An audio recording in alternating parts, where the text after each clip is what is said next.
నమస్తే welcome to current affairs light YouTube channel. ఇవాళ మన క్లాస్లో రీసెంట్ జరిగినటువంటి కరెంట్ అఫైర్స్లో ఇంపార్టెంట్ కాన్సెప్ట్ నేర్చుకుందామండి. మీకు కనుక మా ఛానల్లో ఉన్నటువంటి వీడియోస్ అండ్ ఎక్స్ప్లెనేషన్ నచ్చినట్లయితే మా ఛానల్ లైక్ చేయండి, షేర్ చేయండి అండ్ సబ్స్క్రైబ్ చేయండి. Welcome to current affairs light YouTube channel. ఇవాళ మన కాన్సెప్ట్ వచ్చేసి first one. So Mallala Anusha గారు ట్రిపుల్ జంప్లో ఫెడరేషన్ కప్ యొక్క విభాగంలో ఆమె గెలుపొందడం జరిగింది. ఆమె గురించి కొంచెం ఇన్ఫర్మేషన్ కూడా చూద్దాం. ఈ ఫెడరేషన్ కప్ ఏదైతే ఉందో అది ఎక్కడ జరుగుతుందంటే దుబాయ్లో జరుగుతుంది. సో దుబాయ్లో జరుగుతున్నటువంటి ఈ ఫెడరేషన్ కప్ ఈవెంట్లో మన దేశం నుంచి ప్రాతినిధ్యం వహించినటువంటి మల్లాల అనూష ట్రిపుల్ జంప్ విభాగంలో గెలుపొందిందనమాట.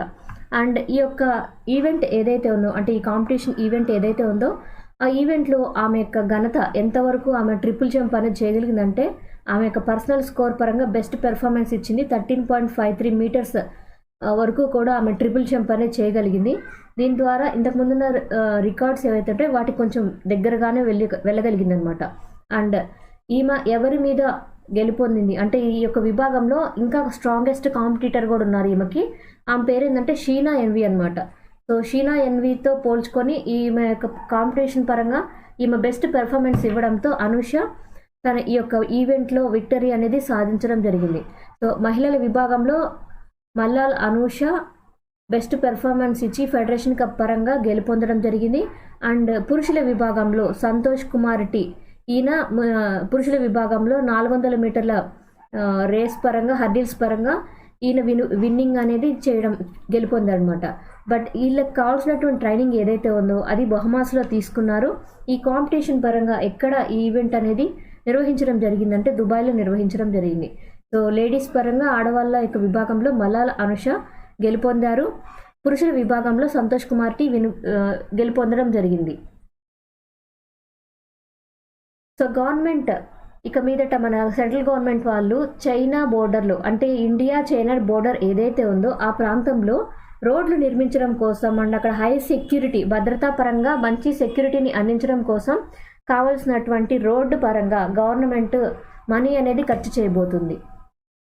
ఎంత మనీ వీళ్ళు ఖర్చు చేయబోతున్నారు సెంట్రల్ గవర్నమెంట్ వాళ్ళంటే 2 కోట్ల రూపాయలు పర్ కిలోమీటర్ అనమాట. 1 కిలోమీటర్ దూరం పాటు ఒక రోడ్డు నిర్మించడానికి 2 కోట్ల రూపాయలు అనేవి గవర్నమెంట్ వెచ్చించనుంది. సో మనకి తెలుసు ఇండియాకి చైనాకి చాలా పెద్ద బోర్డర్ ఉంది. మనకి ఇక్కడ ఉన్నటువంటి అక్సైచిన్ ప్రాంతం ఒకటి అండ్ ఇక్కడ ఉన్నటువంటి అరుణాచల్ ప్రాంతం ఒకటి, రెండూ కూడా ఈ అరుణాచల్ ప్రాంతం దగ్గర అండ్ అక్సైచిన్ ప్రాంతం దగ్గర ఎప్పుడూ కూడా మన 2 దేశాల మధ్య చిన్న చిన్న ఘర్షణ వాతావరణం అనేది మనం చూస్తూనే ఉన్నాం. సో అందువల్ల చైనా చుట్టూ అంటే మన భారతదేశానికి చైనాకి మధ్యన ఉన్న బోర్డర్ లైన్ ఏదైతే ఉందో అక్కడంతా కూడా కట్టుదిట్టమైనటువంటి భద్రతా ఏర్పాట్లతోటి మంచి రోడ్డు నిర్మించాలి. ఆ దేశం ప్రజలు అంటే చైనా దేశం నుంచి ఎటువంటి చొచ్చుబాటు అనేది మన దేశంలోకి ఉండకూడదు, మనకు కూడా ఒక మంచి రక్షణ కవచంగా ఒక బోర్డర్ రోడ్ అనేది ఉండాలి అని సో గవర్నమెంట్ ఆ యొక్క లైన్ చుట్టూ అంటే మన లైన్ ఆఫ్ యాక్చువల్ కంట్రోల్ అంటాం. సో LAC వెంబటి మనకి కావాల్సినటువంటి రోడ్ అనేది నిర్మించడం జరుగుతుంది. సో అక్సైచిన్ ప్రాంతం వచ్చేసి జమ్మూ కాశ్మీర్ రీజన్ దగ్గర అండ్ ఇక్కడ ఉత్తరాఖండ్ ప్రాంతం దగ్గర కూడా మనకి లైన్ ఆఫ్ యాక్చువల్ కంట్రోల్ ఉంది. అండ్ దాంతోపాటు అరుణాచల్ ప్రదేశ్ ప్రాంతం దగ్గర చైనాతో బోర్డర్ ఉంది. అండ్ ఇక్కడ ఉన్నటువంటి సిక్కిం ఏదైతే ఉందో ఈ సిక్కిం ఏరియాలో కూడా మనకి చైనాతో బోర్డర్ ఉందన్నమాట. సో ఇవన్నీ కూడా మనకి చైనాకి మధ్యన ఏవైతే ఉమ్మడిగా కొంచెం కలుస్తూ ఉన్నాయో ప్లేసెస్ ఆ ప్రాంతాలన్నింటిలో కూడా ఏ విధంగా అంటే అరుణాచల్ ప్రదేశం మాది, అరుణాచల్ ప్రదేశం అనేది చైనాలో ఒక భూభాగమే అని చైనా ఎప్పుడూ వాదిస్తూ ఉంటుంది. అలాగే ఈ అక్సైచిన్ ప్రాంతాన్ని అండ్ ఇక్కడ ఉన్నటువంటి కొంత భూభాగాన్ని కూడా ఎప్పుడు చైనా తన యొక్క ఆధీనంలోకి తీసుకోవాలని ఎప్పుడు ప్రయత్నిస్తూనే ఉందన్నమాట. సో అందుకోసమే ఈ యొక్క లైన్ ఆఫ్ యాక్చువల్ కంట్రోల్ వెంబడి చైనా యొక్క బోర్డర్ వెంబడి మన దేశం కట్టుదిట్టమైనటువంటి భద్రతా ఏర్పాట్లతో లైన్ ఆఫ్ యాక్చువల్ కంట్రోల్ వెంబడి ఒక రోడ్ అనేది నిర్మించబోతుంది బోర్డర్ లైన్లో.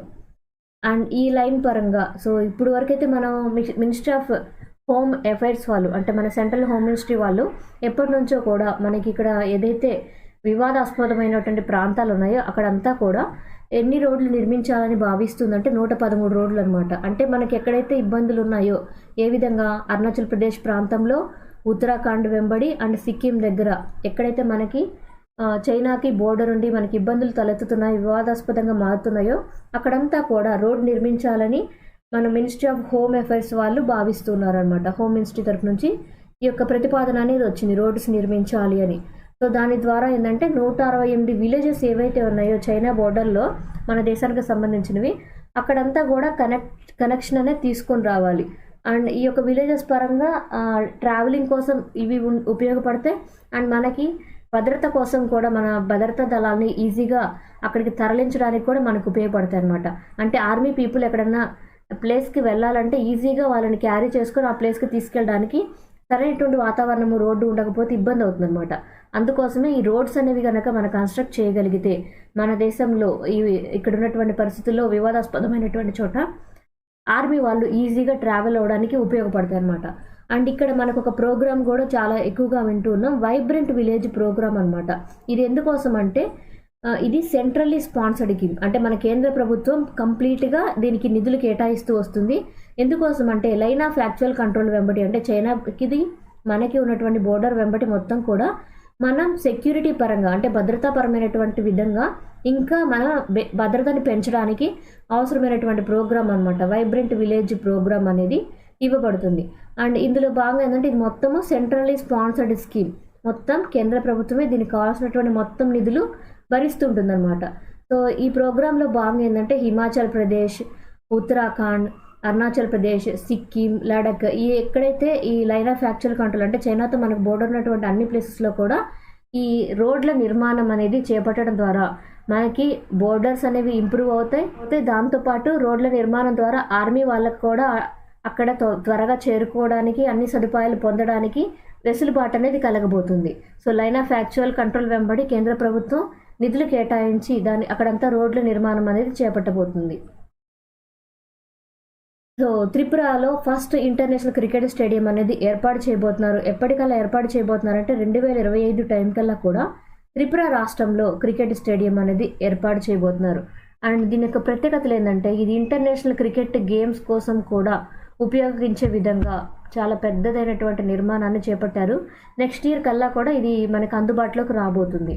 అండ్ దీని పరంగా ఏంటంటే త్రిపుర క్రికెట్ అసోసియేషన్, త్రిపుర రాష్ట్రంలో ఉన్నటువంటి క్రికెట్ అసోసియేషన్ ఈ ఇనాగ్రేషన్ ఈవెంట్ ఏదైతే ఉందో ఫస్ట్ ఇంటర్నేషనల్ క్రికెట్ స్టేడియం పరంగా అంటే ఆ రాష్ట్రం పరంగా ఒక పెద్దదైనటువంటి క్రికెట్ మైదానం ఏర్పాటు చేయడం, అది కూడా నాసింగర్ ప్రాంతంలో ఏర్పాటు చేయడం అనేది వాళ్ళు గర్వకారణంగా భావిస్తున్నారు. ఇది ఎక్కడుందంటే త్రిపుర రాష్ట్రం యొక్క వెస్ట్ జోన్లో ఈ యొక్క ప్లేస్ అనేది ఉంది. అక్కడ ఈ పెద్దగా ఉన్నటువంటి ఈ క్రికెట్ స్టేడియాన్ని ఏర్పాటు చేస్తున్నారు.